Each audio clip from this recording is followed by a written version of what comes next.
Selamat pagi, salam sejahtera. Terima kasih karena bersama dengan saya di Nazilin Unity Channel. Isu paling hangat hari ini melibatkan nasib Muhyiddin Yassin yang akhirnya diumumkan dan pastinya mengejutkan dunia politik Malaysia. Hari ini dilaporkan bahwa nasib Muhyiddin pasti akan ditentukan oleh Jabatan Peguam Negara. Itu pengesahan daripada Azam Baki, Ketua Pesuruhjaya SPRM yang memang kita tunggu-tunggu selama ini. Saudara-saudara sekalian, bagaimana nasib kepada Muhyiddin Yassin kini sedang di peringkat akhir dan akan ditentukan Jabatan Peguam Negara AGC. Menurut Tan Sri Azam Baki, AGC akan menentukan sama ada bekas Perdana Menteri Tan Sri Muhyiddin Yassin itu akan dituduh di mahkamah atau tidak berhubung kes jana wibawa yang disiasat SPRM, Suruhanjaya Pencegahan Rasuah Malaysia. Ketua Pesuruhjaya SPRM Tan Sri Azam Baki berkata masih terlalu awal untuk beliau membuat sebarang kesimpulan berhubung perkara itu memandangkan siasatan masih berjalan, kata beliau. Didakwa atau tidak, kata Tan Sri Azam Baki, itu saya tidak boleh komen kerana sekarang ini siasatan SPRM masih dijalankan ke atas Muhyiddin Yassin. Beliau menambah, saya akan serahkan kepada AGC untuk membuat sebarang keputusan selepas kertas siasatan dilengkapkan oleh pihak kami, katanya ketika ditemui pada sidang akhbar Ops Tropicana di Ibu Pejabat SPRM di sini hari ini. Terdahulu Muhyiddin Yassin sebelum ini mendakwa bahawa SPRM telah mengesahkan bahawa beliau bukanlah suspek dalam siasatan yang dijalankan SPRM tersebut ketika hadir untuk memberikan keterangan. Mengulas lanjut, walau bagaimanapun SPRM telah pun mengeluarkan satu kenyataan balas yang memaklumkan bahawa Muhyiddin tidak sepatutnya memberi ulasan berunsur spekulasi kerana perbuatan seperti itu boleh mengganggu siasatan yang sedang dijalankan.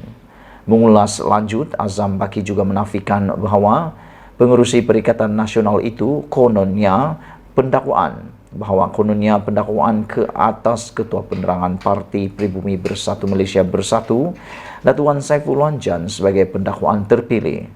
SPRM bukanlah alat bagi mana-mana parti politik dan tidak wujud sama sekali siasatan atau dakwaan terpilih dalam isu ini seperti didakwa oleh beliau, iaitu Muhyiddin. Di SPRM, kita jalankan siasatan secara profesional dan bergantung kepada aduan serta maklumat yang diterima, kata Tan Sri Azam Baki. Jika dapat maklumat, maka siasatan akan dilakukan, tegas beliau lagi. Bercakap tentang pendakwaan terpilih, ini menurut Sabudin Hussein bukanlah sebagai pendakwaan terpilih. Kerana jika tidak ada kesalahan langsung yang berlaku dalam siasatan, mustahil mereka boleh didakwa. Dengan erti kata yang lain, oleh kerana terdapatnya pelanggaran dan oleh kerana terdapatnya sesuatu yang mencurigakan dan mempunyai kes, maka ada pendakwaan. Mustahil mereka didakwa kalau tidak ada sesuatu pelanggaran yang berlaku. Oleh sebab itulah, kita tidak setuju apabila ada orang kata ini pendakwaan terpilih. Ini ialah pendakwaan yang mengikut laporan yang diterima. Kerana menurut SPRM, mereka menerima laporan. Itu sebabnya siasatan dilakukan. Saudara, sekian dulu untuk kali ini. Nasib Muhyiddin Yassin kini di tangan Jabatan Peguam Negara. Sekian dulu. Kita jumpa lagi. Malaysia kita punya. Kita juga sama-sama cintai Malaysiaku. Bye-bye. Selamat pagi, salam sejahtera. Ini satu isu yang paling panas dan memang mengejutkan kita semua apabila hari ini disahkan kerajaan menghentikan inisiatif Muhyiddin melupuskan hutang peneroka RM8.3 bilion, kata Azalina Uthman Said. Sebelum kita teruskan ulasan pada pagi ini, sila tinggalkan komen anda, tekan butang subscribe itu percuma, dan ikuti terus ulasan selanjutnya. Kerajaan sedang menghentikan inisiatif dimulakan oleh pentadbiran bekas Perdana Menteri Muhyiddin Yassin dalam memansuhkan sebahagian daripada pinjaman peneroka Felda. Menurut beliau, kerajaan tidak akan dapat meneruskan pelupusan pinjaman Peneroka Felda lagi kerana ia telah memberi kesan besar kepada aliran tunai Felda, katanya dalam jawapan di Parlimen semalam. Beliau menjawab soalan Kamal Asy'ari, PN Kuala Krau yang bertanya sama ada Putrajaya akan meneruskan pelupusan pinjaman kepada Peneroka Felda. Beliau berkata kutipan untuk bayaran balik pinjaman perlu diteruskan kerana ia merupakan sumber pendapatan Felda bagi memastikan kelestariannya dan kebajikan Peneroka. Kutipan seperti itu daripada Peneroka dijangka membentuk 10.8% daripada jumlah hasil Felda untuk tahun 2023 katanya. Pada Julai tahun 2021, Muhyiddin mengumumkan pentadbirannya bersetuju untuk melupuskan sebahagian daripada pinjaman Peneroka Felda berjumlah RM8.3 bilion tertakuk kepada syarat tertentu. Ini termasuk pinjaman untuk latihan penanaman semula, baja, saham FGV Holdings dan modal pembangunan. Muhyiddin dilaporkan berkata, pelupusan itu mengurangkan beban pinjaman kepada Peneroka sebanyak 80%. Beliau menambah isu pinjaman itu perlu diperbetulkan terlebih dahulu untuk memudahcarakan proses penjanaan semula Felda dan ia juga perlu agar ia bangkit semula dan setanding dengan peladangan antarabangsa yang lain.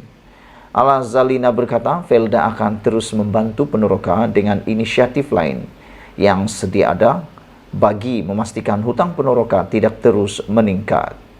Saudara-saudara sekalian, itu ialah keputusan daripada kerajaan terkini berkaitan dengan hutang Peneroka Felda, yang mana inisiatif Muhyiddin untuk melupus hutang Peneroka RM8.3 bilion kini dihentikan buat sementara waktu ataupun sedang menghentikan inisiatif itu kerana dengan tujuan supaya dapat memperbaiki aliran tunai Felda.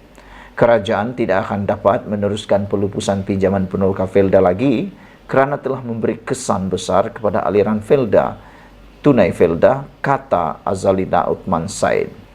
Beliau menjawab persoalan ini apabila seorang daripada ahli Parlimen PN Kuala Krau bertanya sama ada Putrajaya akan meneruskan pelupusan pinjaman kepada Peneroka Felda.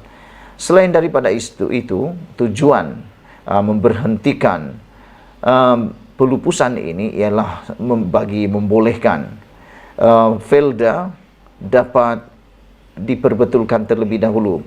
Beliau kata beliau menambah isu pinjaman itu perlu diperbetulkan terlebih dahulu untuk memudahkan proses penjanaan semula Felda.